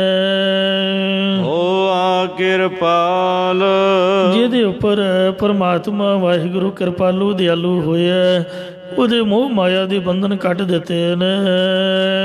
ਦੀਨ ਦਿਆਲ ਪ੍ਰਭ ਪਾਰ ਬ੍ਰਹਮ, ਜੋ ਪਾਪਾਂ ਤੇ ਪੁੰਨਾਂ ਤੋਂ ਪਰੇ ਵਿਆਪਕ ਪਰਮੇਸ਼ਰ ਗਰੀਬਾਂ ਤੇ ਦਿਆਲਤਾ ਕਿਰਪਾਲਤਾ ਕਰਨੇ ਵਾਲਾ ਹੈ। ਤਾਂ ਕੀ ਨਦਰ ਨਿਹਾਲ, ਉਹਦੀ ਕਿਰਪਾ ਦ੍ਰਿਸ਼ਟੀ ਕਰਕੇ ਆਨੰਦ ਪ੍ਰਸੰਨ ਹੋਈਦਾ ਹੈ।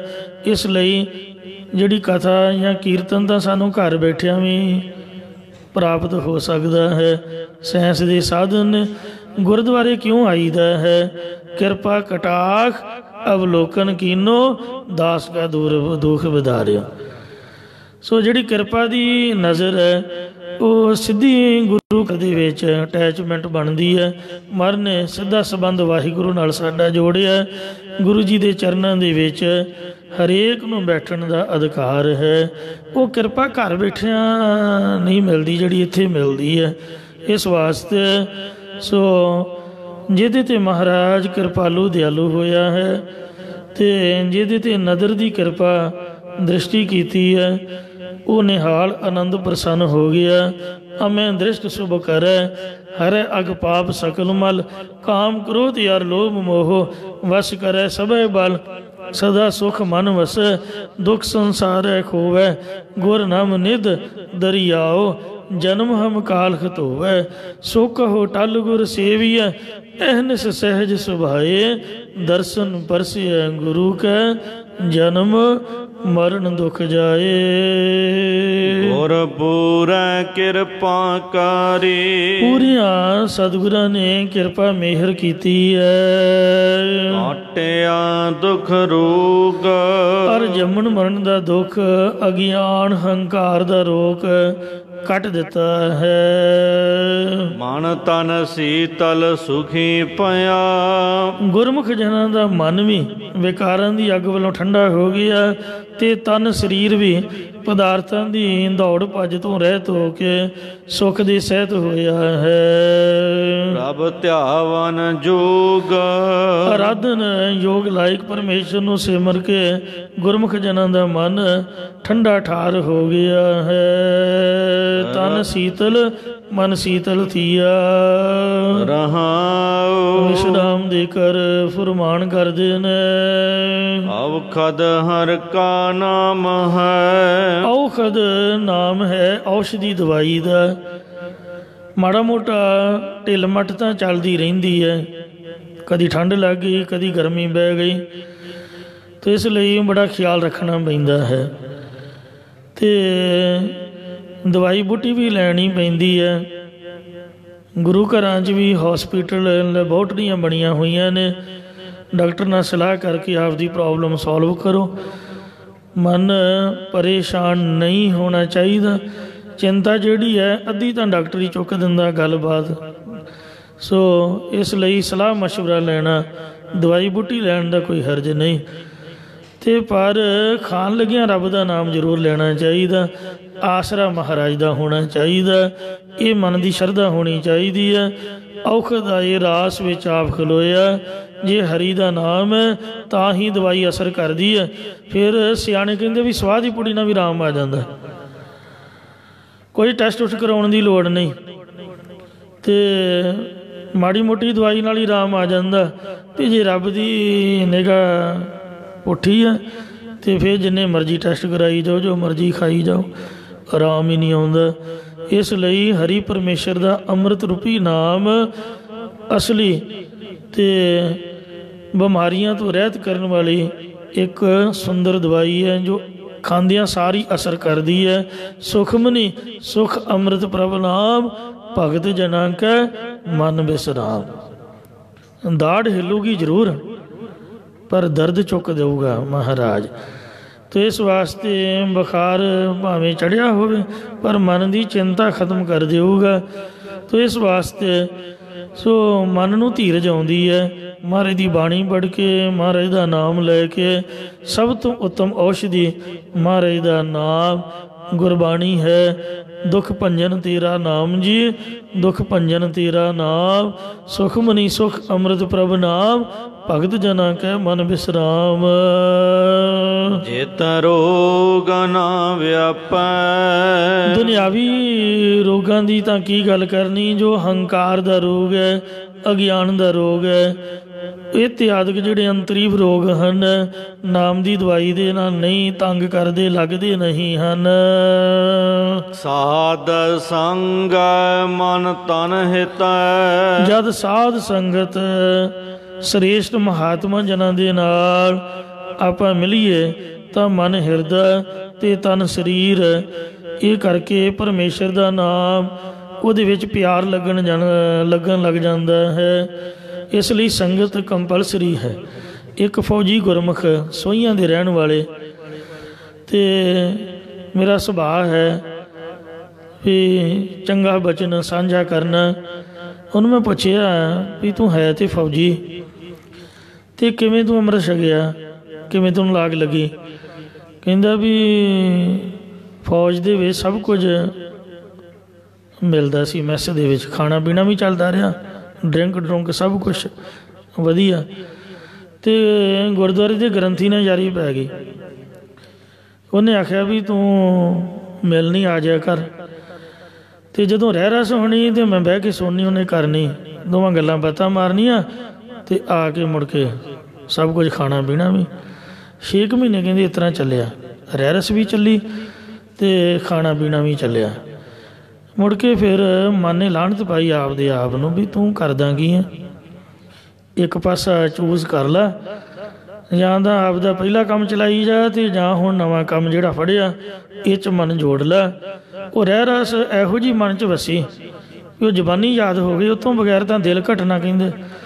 ਉਹ ਰਹਿ ਰਸ ਨੇ ਇਹੋ ਜਿਹੀ ਕਿਰਪਾ ਕੀਤੀ ਵੀ ਮੇਰੀ ਡਰਿੰਕ ਛਡਾਤੀ, ਜੋ ਉਲਟਾ ਸਿੱਧਾ ਖਾਣਾ ਸੀਗਾ ਉਹ ਛਡਾਤਾ, ਤੇ ਵੈਜੀਟੇਰੀਅਨ ਕਹਿੰਦੇ ਆਪਾਂ ਬਣ ਗਏ। ਫਿਰ ਸੋਚਿਆ ਵੀ ਮਨਾ ਅੰਮ੍ਰਿਤ ਵੇਲੇ ਸੁੱਤੇ ਰਹੀਦਾ ਤੇ ਸੌਂ ਕੇ ਜ਼ਿੰਦਗੀ ਗੁਜ਼ਾਰ ਦੇਣੀ ਹੈ, ਵੀ ਕੋਈ ਜ਼ਿੰਦਗੀ ਇਸ ਵਕਤ ਉੱਠ ਕੇ ਵੀ ਤੂੰ ਜਾਇਆ ਕਰ। ਫੌਜ ਦੇ ਵਿੱਚ ਮੰਦਰ ਵੀ ਹੁੰਦਾ, ਮੌਲਵੀ ਵੀ ਹੁੰਦੇ ਨੇ, ਤੇ ਗੁਰੂ ਘਰ ਤਾਂ ਹੈ ਹੀ। ਕਹਿੰਦੇ ਫਿਰ ਅੰਮ੍ਰਿਤ ਵੇਲਾ ਵੀ ਸ਼ੁਰੂ ਹੋ ਗਿਆ। ਹੌਲੀ ਹੌਲੀ ਜਪਜੀ ਸਾਹਿਬ ਦਾ ਪਾਠ ਤੇ ਕਰਦਿਆਂ ਕਰਾਉਂਦਿਆਂ ਅੰਮ੍ਰਿਤ ਛਕ ਲਿਆ। ਤੇ ਉਹ ਗੁਰਦੁਆਰਾ ਸੋਹੀਆਂ ਦਾ ਸੈਕਟਰੀ ਹੈ ਅਜੇ ਵੀ।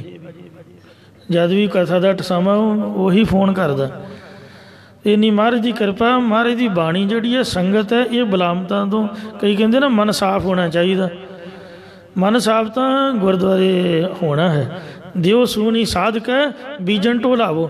ਗੁਰਦੁਆਰੇ 'ਚ ਜਦ ਤੁਸੀਂ ਝਾੜੂ ਫੇਰੋਗੇ ਤਾਂ ਗੁਰਦੁਆਰੇ 'ਚ ਨਹੀਂ ਝਾੜੂ ਫੇਰਨਾ, ਸਮਝ ਲਓ ਇੱਥੇ ਤਾਂ ਸਫਾਈ ਕਰਨ ਵਾਲੇ ਬਥੇਰੀਆਂ ਸੰਗਤਾਂ ਨੇ, ਅੱਧੀ ਰਾਤ ਤੋਂ ਹੀ ਸਫਾਈ ਹੁੰਦੀ ਆ। ਤੋ ਸਾਡੀ ਸਫਾਈ ਨਾਲ ਨਹੀਂ ਕੋਈ ਫਰਕ ਪੈਣਾ, ਇਹ ਤਾਂ ਆਪਦੇ ਮਨ 'ਚ ਝਾੜੂ ਫੇਰਨਾ ਹੈ। ਜਿੰਨਾ ਵੀ ਗੁਰੂ ਘਰ ਦੀ ਸੇਵਾ ਇਹ ਆਪਦੇ ਮਨ ਨੂੰ ਸਾਫ਼ ਕਰਨਾ ਹੈ।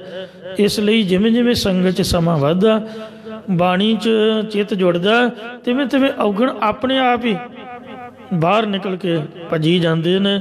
ਜਿਹੜਾ ਘਰ ਖਾਲੀ ਹੋਵੇ ਉਹਦੇ 'ਤੇ ਕਾਵਾਂ, ਕੁੱਤੇ, ਉੱਲੂ, ਸੱਪ, ਠੂੰਹੇ ਕਬਜ਼ਾ ਕਰਕੇ ਬੈਠ ਜਾਂਦੇ, ਅਤੇ ਜਿੱਥੇ ਕੋਈ ਰਹਿੰਦਾ ਹੋਵੇ ਮਾੜੀ ਜਿਹੀ ਲਾਈਟ ਜਗਾਓ, ਆਪਣੇ ਆਪ ਹੀ ਕੋਟ ਕਿਰਲੀਆਂ ਵਗੈਰਾ ਜੋ ਜੀਆ ਜੰਤ ਸਭ ਦੌੜ ਜਾਂਦੇ ਨੇ। ਅਤੇ ਇਸ ਵਾਸਤੇ ਤੁਸੀਂ ਆਪਦੇ ਘਰ ਨੂੰ ਸਮਝਾਣਾ ਰੱਖੋ, ਇਹ 'ਚ ਬਾਣੀ ਵਾੜੋ, ਇਹ 'ਚ ਮਹਾਰਾਜ ਦਾ ਨਾਮ ਵਾੜੋ, ਅਤੇ ਤਾਂ ਹੀ ਔਗਣ ਬਾਹਰ ਨਿਕਲਣਗੇ, ਆਪਣੇ ਆਪ ਕੁਛ ਨਹੀਂ ਹੋਣਾ। ਅਤੇ ਇਸ ਵਾਸਤੇ ਇਹ ਜਿਹੜੇ ਰੋਗ ਲੱਗੇ ਹੋਏ ਨੇ ਹੰਕਾਰ ਆਦਿਕ ਦੇ, ਇਹ ਵੀ ਖਤਮ ਹੁੰਦੇ। ਅਤੇ ਜਿਵੇਂ ਜਿਵੇਂ ਸੰਤਾਂ ਦੀ ਸੰਗਤ ਦੇ ਵਿੱਚ, ਗੁਰੂ ਦੀ ਸੰਗਤ 'ਚ ਮਨ ਤਨ ਕਰਕੇ ਪ੍ਰੇਮ ਕਰੇ ਤਾਂ ਵਾਹਿਗੁਰੂ ਦੇ ਨਾਮ ਨਾਲ ਪ੍ਰੇਮ ਲੱਗਦਾ ਹੈ। ਸਾਧ ਸੰਗ ਮਨ ਤਨ ਹਿਤੈ, ਫਿਰ ਦੁਖ ਨ ਜਾਪੈ। ਜਿਹੜਾ ਤਨੋ ਮਨੋ ਸੰਗਤ ਦੇ ਨਾਲ ਪ੍ਰੇਮ ਪਾਉਂਦਾ ਹੈ, ਪਾਤਸ਼ਾਹ ਜੀ ਦਾ ਬਚਨ ਹੈ, ਕਿਰਪਾ ਕਰੇ ਜਿਸ ਪਾਰ ਬ੍ਰਹਮ। ਰੱਬ ਸਾਹਮਣੇ ਨਹੀਂ ਆਉਂਦਾ, ਬਾਂਹ ਤੋਂ ਫੜ ਕੇ ਨਹੀਂ ਕਿਸੇ ਨੂੰ, ਜਾਂ ਕੰਨ ਤੋਂ ਫੜ ਕੇ ਨਹੀਂ, ਉਹ ਆਪਦੇ ਸੰਤਾਂ ਨੂੰ ਮਿਲਾਉਂਦਾ। ਗੁਰਸਿੱਖ ਨੂੰ ਮਿਲਾਉਂਦਾ ਹੈ, ਸੰਗਤ ਦੇ ਵਿੱਚ ਧੱਕਾ ਲਾ ਕੇ ਭੇਜਦਾ ਹੈ ਵੀ ਵੜ ਗੁਰਦੁਆਰੇ ਵਧੋ ਵਧੀ। ਤੋ ਇਸ ਲਈ ਕਿਰਪਾ ਕਰੇ ਜਿਸ ਪਾਰ ਬ੍ਰਹਮ, ਹੋਵੇ ਸਾਧੂ ਸੰਗ, ਜਿਉਂ ਜਿਉਂ ਉਹ ਵਧਾਈ ਹੈ ਤਿਉਂ ਤਿਉਂ ਹਰਸਿਓ ਰੰਗ। ਕਿਉਂਕਿ ਸੰਤਾਂ ਸਾਧੂਆਂ ਨੂੰ ਸੰਗਤ ਨੂੰ ਮਹਾਰਾਜ ਨੇ ਭੇਜਿਆ ਹੀ ਇਸੇ ਵਾਸਤੇ ਹੈ। ਜੋ ਟੁੱਟੀਆਂ ਆਤਮਾਵਾਂ ਨੇ ਕਲਯੁਗੀ ਜੀਵ, ਉਹਨਾਂ ਨੂੰ ਗੁਰੂ ਦੀ ਬਾਣੀ ਨਾਲ ਜੋੜਨ ਵਾਸਤੇ, ਸੇਵਾ ਸਿਮਰਨ ਵਿੱਚ ਲਾਉਣ ਲਈ। ਇਸ ਲਈ ਜੰਮਣ ਮਰਨ ਦਾ ਦੁੱਖ ਵੀ ਕੋਈ ਨਹੀਂ ਜਾਣੀਦਾ, ਦੁਨਿਆਵੀ ਦੁੱਖ ਵੀ ਖਤਮ ਹੋ ਜਾਂਦੇ। ਸੰਤਾ ਸੰਗਤ ਪਾਈਐ, ਜਿਤ ਜਮ ਕੇ ਪੰਥ ਨਾ ਜਾਈਐ, ਤੋਸਾ ਹਰ ਕਾ ਨਾਮ ਲੈ, ਤੇਰੇ ਕੋਲੇ ਨਾ ਲੱਗੈ ਗਾਲ ਜੀਓ। ਇਸ ਲਈ ਘਰ ਉੱਥੇ ਬਣਾਓ ਜਿੱਥੇ ਗੁਰਦੁਆਰਾ ਹੋਏ। ਮੈਨੂੰ ਕਈਆਂ ਕਿਹਾ ਵੀ ਖਰੜ ਜਾਂ ਇੱਧਰ ਉੱਧਰ, ਮੈਂ ਕਿਹਾ ਵੀ ਆਪਾਂ ਤਾਂ ਪਰਦੇਸੀ ਬੰਦੇ ਹਾਂ ਜੀ। ਕਥਾ ਕੀਰਤਨ ਗੁਰੂ ਘਰ ਕਰਕੇ ਤਾਂ ਹੈ, ਛੋਟਾ ਤੇ ਛੋਟਾ ਹੀ ਸਹੀ। ਅਤੇ ਇਸ ਵਾਸਤੇ ਵੱਡੇ ਘਰ ਨੂੰ ਕੀ ਕਰਨਾ, ਜੇ ਘੰਟਾ ਹੀ ਲੱਗ ਗਿਆ, ਮੀਂਹ ਹਨੇਰੀ 100 ਗੱਲਬਾਤ। ਤੋ ਇਸ ਲਈ ਗੁਰੂ ਮਹਾਰਾਜ ਜੀ ਦੀ ਸੰਗਤ ਹੁੰਦੀ ਰਹੇ, ਬੰਦਾ ਭੱਜ ਕੇ ਵੀ ਆ ਜਾਏ। ਅਤੇ ਇਸ ਵਾਸਤੇ ਮੋਟਰਸਾਈਕਲ ਦਾ ਕੀ ਪਤਾ ਵੀ ਕਿੱਕ ਮਾਰੀ ਉਹਨੇ ਅਸੈਪਟ ਕਰਨੀ ਜਾਂ ਨਹੀਂ ਕਰਨੀ, ਗੱਡੀ ਦਾ ਕੀ ਪਤਾ ਉਹ ਬੈਟਰੀ ਜਵਾਬ ਦੇ ਜਾਏ, ਫਿਰ ਬੰਦਾ ਵੇਖੇ ਤਾਂ ਠਾਂ ਨਾ ਕੋਈ ਸਵਖਤ ਕੋਈ ਟੈਂਪੂ ਵਾਲਾ, ਨਾ ਗੱਲ ਨਾ ਬਾਤ। ਇਸ ਲਈ ਵੀ ਓਨਾ ਕੁ ਦੂਰ ਹੋਵੇ ਜਿੰਨਾ ਕੁ ਬੰਦਾ ਭੱਜ ਭੁੱਜ ਕੇ ਮਾੜਾ ਮੋਟਾ ਲੇਟ ਫੇਟ ਪਹੁੰਚਦਾ ਜਾਏ। ਤੋ ਮਹਾਰਾਜ ਕਹਿੰਦੇ ਨੇ ਵੀ ਸੰਗਤ ਦੇ ਨਾਲ ਪ੍ਰੇਮ ਕਰੋ ਭਾਈ, ਤੁਹਾਡੇ ਦੁੱਖ ਕਲੇਸ਼ ਰੱਬ ਚੁੱਕ ਦੇਵੇਗਾ। ਆ ਬਾਹਰ ਮੁੰਡੇ ਜਾਂਦੇ ਨੇ, ਕਈ ਪੁੱਛਦੇ ਨੇ ਕਿ ਕੋਈ ਜਾਣਕਾਰ ਹੋਵੇ, ਕੋਈ ਫੋਨ ਨੰਬਰ। ਇਹੀ ਬੇਨਤੀ ਕਰੀਦੀ ਹੈ ਵੀ ਐਡਮਿਸ਼ਨ ਉੱਥੇ ਲਓ ਜਿੱਥੇ ਗੁਰਦੁਆਰਾ ਲੱਗ ਗਿਆ, ਵੀ ਕੁਛ ਵੀ ਨਾ ਹੋਏ ਬੰਦਾ ਗੁਰਦੁਆਰੇ ਤਾਂ ਚਲਾ ਜਾਏ। 100 ਹੈਲਪ 100 ਗੱਲਬਾਤ, ਮਨ ਉਹ ਹੀ ਪ੍ਰਸੰਨ ਹੋ ਜਾਂਦਾ। ਤੋ ਇਸ ਵਾਸਤੇ ਇਹ ਜਿਹੜਾ ਘਰ ਹੈ, ਇੱਥੇ ਦੁੱਖ ਨਾਮ ਦੀ ਜਗ੍ਹਾ ਹੀ ਕੋਈ ਨਹੀਂ। ਹਰਖ ਅਨੰਤ ਖੁਸ਼ੀ ਇੰਨੀ ਹੈ ਜੋ ਤੁਹਾਨੂੰ ਆਪਾਂ ਦੱਸ ਨਹੀਂ ਸਕਦੇ। ਸੋਗ ਨਹੀਂ ਬੀਆ, ਦੂਜਾ ਸੋਗ ਦਾ ਤਾਂ ਨਾਮ ਹੀ ਨਹੀਂ ਹੈ। ਹਰਖ ਅਨੰਤ ਸੋਗ ਨਹੀਂ ਬੀਆ, ਸੋ ਘਰ ਗੁਰੂ ਨਾਨਕ ਕੋ ਦੀਆ। ਇਹ ਵਾਹਿਗੁਰੂ ਨੇ ਘਰ ਗੁਰੂ ਨਾਨਕ ਸਾਹਿਬ ਮਹਾਰਾਜ ਨੂੰ ਬਖਸ਼ਿਸ਼ ਕੀਤਾ ਹੈ। ਹਰ ਹਰ ਹਰ ਹਰ ਜਾਪੀਐ। ਇਹ ਭਾਈ ਹਿਰਦੇ ਦੇ ਵਿੱਚ ਬਿਰਤੀ ਲਾ ਕੇ, ਪਾ ਬ੍ਰਹਮਾਕਾਰ ਬਿਰਤੀ ਕਰਕੇ, ਹਰੇਕ ਨੂੰ ਆਪਣੀ ਸੱਤਾ ਦੁਆਰਾ ਹਰੇ ਭਰੇ ਕਰਨ ਵਾਲੇ ਹਰੀ ਪਰਮੇਸ਼ਰ ਨੂੰ ਜਪਣਾ ਕਰੀਏ। ਆਪ ਜਪੋ ਅਵਰਾ ਨਾਮ ਜਪਾਵੋ। ਜਾਂ ਪਾਸ਼ਾ ਫਰਮਾਉਂਦੇ ਨੇ ਅੰਤਰ ਲਿਵ ਲਾਈ। ਹਾਂਜੀ, ਅੰਦਰੋਂ ਲਿਵ ਲਾ ਕੇ ਹਰੀ ਪਰਮੇਸ਼ਰ ਦਾ ਨਾਮ ਜਪੀਏ। ਇਸੇ ਪ੍ਰਕਾਰ ਹਰ ਹਰ ਹਰ ਹਰ ਜਾਪੀਐ। 4 ਵਾਰ ਹਰ ਪਦ ਆਇਆ। ਇਹਦੇ ਤੋਂ ਭਾਵ ਇਹ ਹੈ ਕਿ 4 ਯੁੱਗਾਂ ਤੇ, ਸਤਿਯੁਗ, ਤ੍ਰੇਤਾ, ਦੁਆਪਰ ਤੇ ਕਲਯੁਗ, ਸ਼ੁਰੂ ਤੋਂ ਹਰੀ ਦਾ ਜਾਪ ਹੁੰਦਾ ਆਇਆ ਹੈ। ਅਤੇ ਤੁਸੀਂ ਵੀ ਕਰੋ ਭਾਈ। 4 ਖਾਣੀਆਂ ਜਾਂ ਉੱਤਮ ਮੱਧਮ ਕਨਿਸ਼ਟ ਅਧਮ ਵਿੱਚ ਪਰਮੇਸ਼ਰ ਨੂੰ ਨਿਸ਼ਚੇ ਕਰਕੇ ਜਪਣਾ ਕਰੀਏ। ਕਿਲ ਵੇਖ ਅੰਤਰ ਲਿਵ ਲਾਈ। ਹਿਰਦੇ ਦੇ ਵਿੱਚ ਲਿਵ ਲਾ ਕੇ, ਸੋ ਸਾਚੀ ਪ੍ਰੀਤ ਹਮ ਤੁਮ ਸਿਉ ਜੋਰੀ, ਤੁਮ ਸਿਉ ਜੋਰ ਅਵਰ ਸੰਗ ਤੋਰੀ। ਮੂੰਹ ਲਾਲਣ ਸਿਉ ਪ੍ਰੀਤ ਬਣੀ ਰਹਾਓ, ਤੋਰੀ ਨਾ ਟੂਟੈ ਸ਼ੋਰੀ ਨਾ ਛੂਟੈ, ਐਸੀ ਮਾਧੋ। ਖਿੰਚ ਤਣੀ ਹਿਰਦੇ ਦੇ ਵਿੱਚ ਲਿਵ ਲਾ ਕੇ, ਭਾਵੇਂ ਇੱਕ ਵਾਰੀ ਆਖੋ। ਕਿਸੇ ਪ੍ਰੇਮੀ ਨੇ ਰਾੜਾ ਸਾਹਿਬ ਵਾਲੇ ਮਹਾਂਪੁਰਖਾਂ ਨੂੰ ਬੇਨਤੀ ਕੀਤੀ, ਜੀ ਮੇਰਾ ਮਨ ਨਹੀਂ ਟਿਕਦਾ। ਅਤੇ ਜਦ ਮੈਂ ਪੜ੍ਹਦਾ ਆਪਣਾ ਮੂਲ ਮੰਤਰ ਅਤੇ ਮੇਰਾ ਮਨ ਨਹੀਂ ਟਿਕਦਾ। ਕਹਿੰਦੇ ਭਾਈ ਆਹ ਮਾਲਾ ਲੈ ਅਤੇ ਮੂਲ ਮੰਤਰ ਦਾ ਪਾਠ ਕਰਕੇ ਮਣਕਾ ਅੱਗੇ ਕਰਨਾ ਹੈ। ਅਤੇ ਮਣਕਾ ਉਦੋਂ ਅੱਗੇ ਕਰਨਾ ਹੈ ਜਦੋਂ ਮਨ ਟਿਕੇ, ਦੂਜੀ ਗਿਣਤੀ ਨਹੀਂ ਕਰਨੀ। ਕਿਉਂਕਿ ਕਈ ਵਾਰ ਪੜ੍ਹੀ ਦਾ ਜਪਜੀ ਸਾਹਿਬ ਹੈ ਅਤੇ ਸੰਪੂਰਨ ਰਹਿਰਸ ਹੋ ਜਾਂਦੀ। ਸ਼ਾਮਾਂ ਨੂੰ ਸ਼ੁਰੂ ਰਹਿਰਸ ਕਰੀਦੀ ਆ ਅਤੇ ਪੂਰਾ ਜਪਜੀ ਸਾਹਿਬ ਹੋ ਜਾਂਦਾ।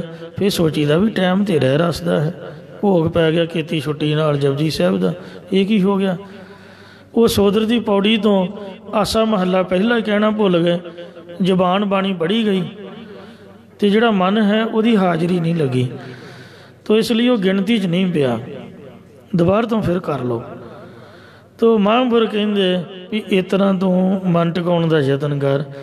ਜਦ ਉਹਨੇ ਵੇਖਿਆ ਵੀ ਗਿਣਤੀ ਤਾਂ ਹੋ ਹੀ ਨਹੀਂ ਰਹੀ, ਮਤਲਬ ਮਣਕਾ ਤੇ ਅੱਗੇ ਚੱਲ ਹੀ ਨਹੀਂ ਰਿਹਾ, ਫਿਰ ਫਾਇਦਾ ਕੀ ਹੋਇਆ। ਆਪਣੇ ਆਪ ਹੀ ਹੌਲੀ ਹੌਲੀ ਗੁਰੂ ਦੀ ਕਿਰਪਾ ਹੋ ਗਈ। ਇਸ ਲਈ ਦਿਲੋਂ ਲਿਵ ਲਾ ਕੇ ਭਾਈ ਜਪਣਾ ਕਰੋ। ਜ਼ਬਾਨ ਜਿਹੜੀ ਆ ਉਹ ਇੱਕ ਇੰਦਰਾ ਹੈ, ਇਹਦੇ 'ਤੇ ਬਾਣੀ ਚੜ੍ਹ ਜਾਂਦੀ ਹੈ ਅਤੇ ਘੁੰਮਦੀ ਰਹਿੰਦੀ ਹੈ, ਬਾਣੀ ਪੜ੍ਹਦੀ ਰਹਿੰਦੀ ਹੈ, ਸਰੀਰ ਵੀ ਬੈਠਾ ਰਹਿੰਦਾ ਹੈ। ਪਰ ਜਿੰਨਾ ਚਿਰ ਮਨ ਦੀ ਹਾਜ਼ਰੀ ਨਹੀਂ ਹੈ ਉਹਨਾਂ ਚਿਰ ਹਾਜ਼ਰੀ ਲੱਗਦੀ ਨਹੀਂ ਹੈ। ਉਹ ਤਾਂ ਟਾਈਮ ਸਫਲ ਹੈ, ਪਰ ਹਾਜ਼ਰੀ ਵਾਹਿਗੁਰੂ ਦੇ ਦਰਬਾਰ 'ਚ ਮਨ ਦੀ ਲੱਗਦੀ ਹੈ। ਇਹ ਮਨ ਹਰ ਜੀ ਧਿਆਏ ਤੂੰ, ਇੱਕ ਮਨ ਇੱਕ ਚਿੱਤ ਪਾਏ, ਹਰ ਕੀਆਂ ਸਦਾ ਸਦਾ ਵਡਿਆਈਆਂ ਦੇ ਨਾ ਪਛੋਤਾਏ। ਕੇਲ ਵੇਖੇ ਉਤਰ ਹੈ ਸੁਧ ਹੋਏ। ਸਾਡੀ ਗੱਲ ਕਿਉਂ ਨਹੀਂ ਬਣਦੀ? ਕਿਉਂਕਿ ਸਿੰਘਾਂ ਨੇ ਜਦ ਗੁਰੂ ਗੋਬਿੰਦ ਸਿੰਘ ਸਾਹਿਬ ਨੂੰ ਸਵਾਲ ਕੀਤਾ ਵੀ ਅਵਸਥਾ ਕਿਉਂ ਨਹੀਂ ਚੇਂਜ ਹੁੰਦੀ ਜੀ? ਮਰ ਕਹਿੰਦੇ ਸੁੱਖਾ ਰਗੜ ਕੇ ਚੁਲੀਆਂ ਕਰੋ, ਘੁੱਟ ਅੰਦਰ ਨਹੀਂ ਲੰਘਾਉਣਾ। ਸਭ ਚੁਲੀਆਂ ਕਰਾ ਕੇ ਢਲਾਤਾ। ਮਰ ਕਹਿੰਦੇ ਹੁਣ ਦੱਸੋ ਨਸ਼ਾ ਹੋਇਆ? ਕਹਿੰਦੇ ਜੀ ਨਹੀਂ। ਅੰਦਰ ਤਾਂ ਗਿਆ ਨਹੀਂ? ਕਹਿੰਦੇ ਇੰਝ ਹੀ ਬਾਣੀ ਤੁਸੀਂ ਮੂੰਹ 'ਚ ਪੜ੍ਹਦੇ ਰਹੇ ਹੋ ਅਤੇ ਕਈ ਇਸ਼ਾਰੇ ਕਰੀ ਜਾਣਗੇ, ਇੱਧਰ ਉੱਧਰ ਵੇਖੀ ਜਾਣਗੇ ਅਤੇ ਮੂੰਹ ਤੋਂ ਪਾਠ ਪੜ੍ਹੀ ਜਾਂਦੇ ਹੋ, ਧਿਆਨ ਤਾਂ ਤੁਹਾਡਾ ਜੁੜਿਆ ਨਹੀਂ। ਜੋ ਕੁਛ ਪੜ੍ਹ ਰਹੇ ਹੋ ਉਹਨੂੰ ਉੱਚੀ ਬੋਲੋ ਅਤੇ ਕੰਨਾਂ 'ਚ ਸੁਣੋ, ਧੁਨ ਮੈਂ ਧਿਆਨ। ਇਹ ਵੈਸੇ ਮੈਂ ਗੱਲ ਕਰ ਦਿੰਦਾ, ਪਰ ਜ਼ਰੂਰੀ ਨਹੀਂ ਵੀ ਮੈਂ ਖੁਦ ਆਪ ਇਹਦੇ 'ਤੇ ਚੱਲਦਾ, ਕਿਉਂਕਿ ਇੱਕ ਡਿਊਟੀ ਸਮਝ ਲਓ ਬੋਲਣ ਦੀ ਮਹਾਰਾਜ ਨੇ ਲਾਈ ਹੈ, ਉਪਦੇਸ਼ ਗੁਰੂ ਸਾਹਿਬ ਦਾ ਹੈ। ਕਹਿੰਦੇ ਧੁਨ ਮੈਂ ਧਿਆਨ ਔਖਾ ਬੜਾ ਹੈ, ਆਵਾਜ਼ ਦੇ ਵਿੱਚ ਧਿਆਨ ਜੋੜਨਾ ਹੈ। ਧੁਨ ਮੈਂ ਧਿਆਨ, ਧਿਆਨ ਮੈਂ ਜਾਣਿਆ ਤਾਂ ਮਹਾਰਾਜ ਨੂੰ ਧਿਆਨ ਵਿੱਚੋਂ ਲੱਭ ਸਕੀਦਾ ਹੈ। ਜੇ ਨਿਰਾ ਪੜ੍ਹਨ 'ਚ ਹੀ ਖਿਆਲ ਰੱਖਿਆ ਤਾਂ ਪੜ੍ਹਨਾ ਗੁੜਨਾ ਸੰਸਾਰ ਕੀ ਕਾਰ ਹੈ। ਜਾਪ ਕੇ ਕੀਏ ਤੋ ਪਾਈਐ ਅਜਾਪ ਦੇਵ, ਊਦਨਾ ਸਦੀਵ ਤੂੰ ਹੀ ਉਚਰਤ ਹੈ। ਨਿਰਾ ਜਾਪ ਕਰਨ ਦੇ ਨਾਲ ਹੀ ਰੱਬ ਮਿਲਦਾ ਹੁੰਦਾ। ਤਾਂ ਕੋਇਲ ਵੀ ਤਾਂ ਤੂੰ ਹੀ ਕਰਦੀ ਆ, ਉਹਦਾ ਧਿਆਨ ਕਿੱਥੇ ਹੁੰਦਾ? ਅੰਬ 'ਚ। ਜੇ ਸਾਡਾ ਧਿਆਨ ਹੀ ਦੂਜੇ ਪਾਸੇ ਹੈ, ਮਰ 'ਚ ਹੈ ਹੀ ਨਹੀਂ, ਮੰਨ ਲਓ ਪੈਸੇ 'ਚ ਹੈ ਤਾਂ ਉਹ ਜਾਪ ਪੈਸੇ ਦਾ ਹੀ ਕੀਤਾ। ਕਿਸੇ 'ਚ ਵੀ ਧਿਆਨ ਹੈ, ਜਾਪ ਤਾਂ ਉਹ ਚੀਜ਼ ਦਾ ਹੋ ਗਿਆ। ਗੱਲ ਤਾਂ ਧਿਆਨ ਦਾ ਸਿਮਰਨ ਹੈ। ਇਸ ਲਈ ਸੋ ਤੁਹਾਡੇ ਜਿਹੜੇ 4 ਬਜਰ ਪਾਪ ਨੇ ਉਤਰ ਕੇ ਤੁਸੀਂ ਸੁੱਧ ਹੋ ਜਾਓਗੇ। ਸੁਭ ਸੁਣਤਾ ਜਪਤ ਹਰ ਨਾਮ ਜਸ, ਕੇਲ ਵੇਖੀ ਉਤਰ ਹੈ ਸੁੱਧ ਹੋਏ। ਜਿਹੜੇ ਕਿੱਲੇ ਵਾਂਗ ਜ਼ਹਿਰੀਲੇ ਪਾਪ ਤੁਹਾਡੇ ਹਿਰਦੇ ਵਿੱਚ ਠੋਕੇ ਹੋਏ ਨੇ, ਇਹਦੇ ਤੋਂ ਸੋ ਪਵਿੱਤਰ ਹੋ ਜਾਓਗੇ। ਸਾਧੂ ਸਰਨਾਈ, ਸ੍ਰੇਸ਼ਟ ਮਹਾਤਮਾ ਜਨਾਂ ਦੀ ਓਟ ਵਿੱਚ 4 ਪਾਪ ਉਤਰ ਜਾਂਦੇ, ਮਨ ਨਿਰਮਲ ਹੋ ਜਾਂਦਾ ਹੈ। ਮਨ ਸਮਝਾਵਣ ਕਾਰਨੇ ਕਛੁਅਕ ਪੜ੍ਹੀਐ ਗਿਆਨ, ਬਹੀਐ ਪੜ੍ਹਿਆ ਪਾਸ। ਜਿਹੜੇ ਬ੍ਰਹਮ ਗਿਆਨੀਆਂ ਨੇ ਨਾਮ ਦੀ ਪੜ੍ਹਾਈ ਪੜ੍ਹੀ ਹੈ, ਉਹਨਾਂ ਦੇ ਕੋਲ ਬੈਠ ਕੇ ਨਾਮ ਦੀ ਪੜ੍ਹਾਈ ਨੂੰ ਪੜ੍ਹੋ। ਸੁਣਤ ਜਪਤ ਹਰ ਨਾਮ ਜਸ, ਜੋ ਹਰੀ ਪਰਮੇਸ਼ਰ ਦਾ ਨਾਮ ਤੇ ਜਸ ਕੀਰਤਨ ਸੁਣਦਾ ਤੇ ਜਪਦਾ ਹੈ, ਇਸੇ ਪ੍ਰਕਾਰ ਸੁਣਤ ਜਪਤ ਹਰ ਨਾਮ ਜਸ। ਸ਼ਰਧਾ ਤੇ ਵਿਸ਼ਵਾਸ ਰੂਪ ਕਰਨਾ ਨਾਲ ਜਸ ਸੁਣਦਾ, ਪ੍ਰੀਤੀ ਰੂਪ ਰਸਨਾ ਨਾਲ ਨਾਮ ਜਪਦਾ ਹੈ। ਤਾਂ ਕਿ ਦੂਰ ਬਲਾਈ, ਉਹਦੀ ਅਵਿਦਿਆ ਦੀ ਬਲਾ ਦੂਰ ਚਲੀ ਜਾਂਦੀ, ਨਿਵਰਤ ਹੋ ਜਾਂਦੀ ਹੈ। ਮਹਾਮੰਤਰ ਨਾਨਕ ਕਾਥਾ, ਮਹਾਮੰਤਰ ਕਿਹੜਾ ਹੈ? ਇਹ ਮਹਾਮੰਤਰ ਇੱਕ ਓੰਕਾਰ ਸਤਿਨਾਮ ਕਰਤਾ ਪੁਰਖ ਨਿਰਭਉ ਨਿਰਵੈਰ ਅਕਾਲ ਮੂਰਤ ਅਜੂਨੀ ਸੈਭੰ ਗੁਰ ਪ੍ਰਸਾਦ। ਇਹ ਵਾਹਿਗੁਰੂ ਜੀ ਵੱਲੋਂ ਸ੍ਰੀ ਗੁਰੂ ਨਾਨਕ ਦੇਵ ਜੀ ਨੂੰ ਸੱਚਖੰਡ 'ਚ ਮਿਲਿਆ, ਜਦੋਂ ਵੇਈ ਦੁਆਰਾ ਪ੍ਰਵੇਸ਼ ਹੋ ਕੇ 3 ਦਿਨ ਅਲੋਪ ਰਹੇ।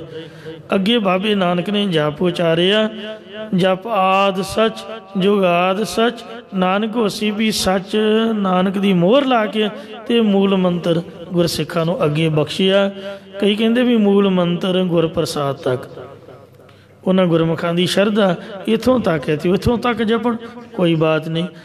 ਅਸਲ 'ਚ ਮੁੱਢਲਾ ਮੰਤਰ ਜੋ ਵਾਹਿਗੁਰੂ ਨੇ ਦਿੱਤਾ ਤਾਂ ਗੁਰਪ੍ਰਸਾਦ ਤੱਕ ਹੀ ਆ, ਪਰ ਅਸੀਂ ਇਸ ਨੂੰ ਮਹਾ ਮੰਤਰ ਕਹਿੰਦੇ ਹਾਂ। ਜਿਹੜਾ ਗੁਰੂ ਨਾਨਕ ਸਾਹਿਬ ਨੂੰ ਗੁਰੂ ਮੰਨਦਾ, ਮਹਾਰਾਜ ਦਾ ਹੁਕਮ ਹੈ ਵੀ ਨਾਨਕ ਹੋਸੀ ਵੀ ਸੱਚ ਤੱਕ ਜਾਪ ਜਪਣਾ ਹੈ। ਗੁਰਪ੍ਰਸਾਦ ਤੱਕ ਤੁਹਾਨੂੰ ਓਨਾ ਫਲ ਮਿਲੂਗਾ ਅਤੇ ਅੱਗੇ ਜਪੋਗੇ ਤਾਂ ਫਲ ਹੋਰ ਵੱਧ ਮਿਲੇਗਾ। ਪਰ ਜਾਪ ਜ਼ਰੂਰ ਕਰਨਾ ਚਾਹੀਦਾ। ਜਾਂ ਮਹਾ ਮੰਤਰ ਆ ਬਾਣੀ ਦਾ ਮਹਾਰਾਜ ਦੇ ਜਿਹੜੇ ਗੁਣ ਨੇ ਇਹੀ ਹੈ। ਸੋ ਇਹ ਅਸੀਂ ਮਹਾ ਮੰਤਰ ਕਥਨ ਕੀਤਾ ਹੈ। ਹਰ ਕੇ ਗੁਣ ਗਾਈ, ਜਿਹਦੇ ਵਿੱਚ ਹਰੀ ਦੇ ਗੁਣ ਗਾਏ ਹਨ। ਸਤਿਗੁਰੂ ਮਹਾਰਾਜ ਨੇ 5 ਮੰਤਰ ਕਥਨ ਕੀਤੇ ਨੇ। ਬੀਜ ਮੰਤਰ ਹੈ ਕੱਲਾ ਇੱਕ ਓੰਕਾਰ, ਇਹ ਬੀਜ ਮੰਤਰ ਹੈ। ਗੁਰ ਮੰਤਰ ਹੈ ਵਾਹਿਗੁਰੂ, ਮਹਾ ਮੰਤਰ ਹੈ ਗੁਰਪ੍ਰਸਾਦ ਤੱਕ ਜਿਹੜਾ ਮੈਂ ਪੜ੍ਹਿਆ, ਅਤੇ ਮੂਲ ਮੰਤਰ ਨਾਨਕ ਹੋਸੀ ਪੀ ਸੱਚ ਤੱਕ, ਅਤੇ ਮਾਲਾ ਮੰਤਰ ਸੰਪੂਰਨ ਸ੍ਰੀ ਜਪਜੀ ਸਾਹਿਬ ਹੈ। ਸਮੁੱਚੀ ਗੁਰੂ ਗ੍ਰੰਥ ਸਾਹਿਬ ਦੀ ਬਾਣੀ ਇੱਕ ਓੰਕਾਰ ਤੋਂ ਲੈ ਕੇ ਅਤੇ 18 10 20 ਤੱਕ ਇਹ ਮੰਤਰ ਹੀ ਹੈ, ਮਹਾ ਮੰਤਰ। ਜਿੱਥੋਂ ਮਰਜ਼ੀ ਪੜ੍ਹ ਲਓ, ਸਾਰਾ ਮੰਤਰ ਹੀ ਹੈ। ਸੋ ਗੱਲ ਤਾਂ ਜਾਪ ਦੀ ਹੈ। ਜਿਹੜੇ ਸ਼ਬਦ ਦਾ ਜਾਪ ਕਰੋਗੇ ਉਹੀ ਮਨ 'ਚ ਵਸ ਜਾਊਗਾ।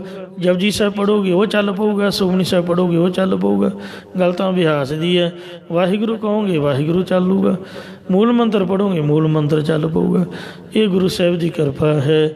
ਪਰ ਜਾਪ ਜ਼ਰੂਰੀ ਕਰਨਾ ਚਾਹੀਦਾ। ਜੋ ਤੁਹਾਡੀ ਪਸੰਦ ਹੈ ਉਹ ਤੁਸੀਂ ਕਰ ਲਓ, ਫਲ ਇੱਕੋ ਜਿਹਾ ਹੀ ਹੈ।